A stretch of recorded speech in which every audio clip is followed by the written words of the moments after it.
Alright guys, Fulham have just beaten, and I think beaten is the correct word, Aston Villa by 3-0. And I think this could be the end for Steven Gerrard. The Aston Villa fans seem to have turned against him now, and I can understand why, to be honest.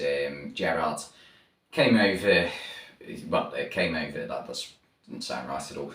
Steven Gerrard took over from Dean Smith around a year ago, about now, and he had a good start to his career at Aston Villa, but over the past 7 or 8 months or so, at the end of last season and start of this season, it's not improved at all, and Villa at the moment are currently, nearing the relegation places. So yeah, it's not been good enough at all recently, and I think a change of manager wouldn't be the worst thing in the world for Villa, because they've got the players. If you look at their squad, they've got some good players in that squad. Ollie Watkins, Danny Ings, Emiliano Buendia, Leon Bailey, Felipe Coutinho, John McGinn, Jacob Ramsey, all very good attacking players, and they've got some capable defensive players. Ezri Konsa, Matty Cash.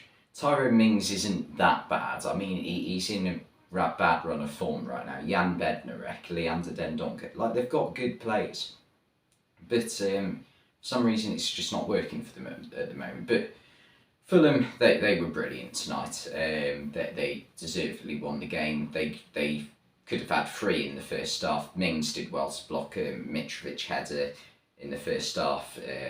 Harrison Reed took his goal brilliantly, but Villa's defending, for me, it's down to coaching, I think, because there are some things you can't coach into players, but that is certainly one. They had a warning sign from Andres Pereira when the corner went straight out to him and his volley was deflected just wide. But then to do the same thing again and expect a different result, it's ridiculous. This time the ball was whipped into the box and it was headed out to Harrison Reed, and Harrison Reed takes a touch and bangs it into the back of the net. Brilliant strike. But there was nobody closing him down. He had time to take a touch and he had time to pick his shot. It wasn't good enough defensively, and that comes down to coaching. You should be able to tell your players where you want them, who you want them picking up and whereabouts you want them in the box. So for me, the first goal, I think you can put down to Gerrard and his coaching staff, to be honest. I don't think it's good enough. And yeah, I also can understand for Villa the reason dropping Matty Cash. He's one of their better players when he plays. So that I found bizarre as well. But yeah, judging by how Villa played on Sunday, I thought they were going to come out and be a lot more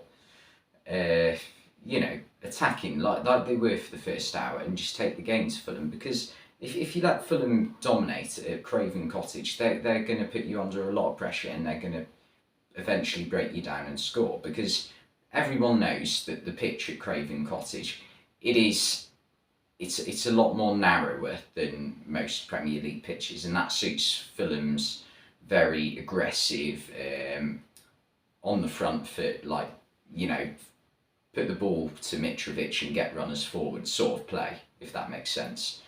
And Villa did nothing to counteract that, and it cost them. So yeah, as I said, there could have been multiple goals down by half time. They created very few chances in the first half, first of all. Bailey struggled to get in the game. Watkins had a few decent touches, but not much really. And Ings was, any time he got on the ball, was losing it far too easily to Ream and Diop. But yeah, for Fulham, they were getting their full-backs forward really well. Robinson had a superb game at left-back, I thought. As well as in midfield, all 3 midfielders played really well again. Palhinha, Pereira and Harrison Reed. And the front 3 of Cabano, Mitrovic and Willian all played very well again at 2.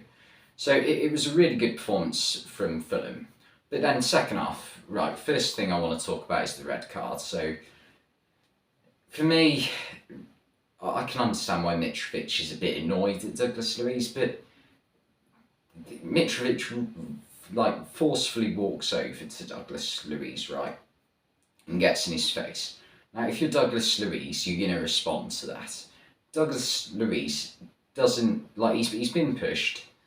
He doesn't respond by full on giving it a headbutt, but he you know, it just shows that he's not backing down. For me, he moves his head forward.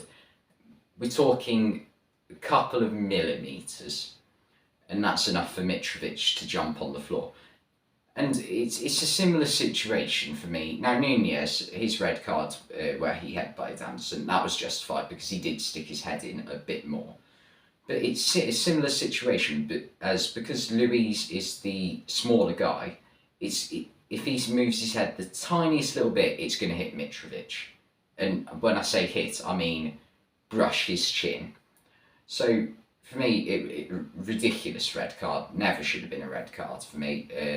And I think Mitrovic should have been booked. I think they should have been given the same punishment. A yellow card for both players probably would have been fair. For me, a red card, ridiculous decision. And obviously, Fulham were going to take advantage of Villa being down to 10 men. They got 2 more goals. The first one, a penalty through Mitrovic. It was one where, in today's laws, it probably is penalty. Matty Cash, who came on at half-time, blocked a shot from Mitrovic, which was from a really tight angle, probably wasn't going to go in, and it did hit his hand, and it was really close range, but according to the rules, shot on goal, hits the hand, it's got to be a penalty. So, yeah, it was. Mitrovic took it and just about squeezed it past Martinez. But yeah, I mean, it is Mitrovic at his best, winding up opponents and getting, you know, advantages from the decisions. That's what he is very good at, and helps his side win football matches, as well as, you know, holding up the ball. That is another thing he is very good at as well. And the second goal, really good footwork from Niskins Cabano, and puts it across goal, and Tyrone Mings turns it into his own net, and it's been a shocking week for Tyrone Mings. I mean, he did have that good goal line clearance in the first half, but the goal he gave away against Chelsea in the own goal tonight won't have helped him in his bid to get a spot on Gareth Southgate's plane next month. But yeah, overall, shocking performance from Villa, really good performance from Fulham. And I just can't understand some of Steven Gerrard's like tactical planning. Like the front three, to me, it felt like was so isolated. Jacob Ramsey this season, I don't think has been good enough. I think he could probably do with being dropped a couple of games, because I don't think he's been good enough, and he hasn't been linking midfield and attack the same way as he was last season. I think they need someone in there who's going to link the midfield and attack. They need to play Buendia, not as part of the front three, but as well as the front three, because there is absolutely nothing going forward, especially without the attacking wing backs of Cash and Digne. That's what they had at the start of the season. Without them two bombing on, there just isn't anything connecting midfield and attack. And when they did get chances on Sunday, they were wasteful with them, which was another problem. So, yeah, Gerrard, if he doesn't get sacked tomorrow, he's going to be on his very, very last legs. And that, in my opinion, if he manages to hold on to his job for another week, that's what he needs to do. He needs to get another attacking player in the midfield. Although now Douglas Luiz is suspended, like they've got to probably play Dendoncker, I'd imagine, sit in midfield. So will he want to do that with a new midfield? Will he want to go very risky? I don't know, I'd imagine not. So that is a problem Villa are going to face in the upcoming game. But yeah, Fulham, I mean, it's going to be a mid-table finish for them this season, and they're not going to be able to push for a European spot. But I mean, it's a lot more still than what anyone predicted at the start of the season. A lot of people thought, right, they're just going to come up, come down again, and then next season they'll have another great season in the Championship, because that's what they've been doing lately. But fair play to them. They've done really well this season, and look, you know, like a solid team that don't have many weaknesses, if we're being completely honest. But yeah, anyway, thanks for watching this video, and I'll see you next time.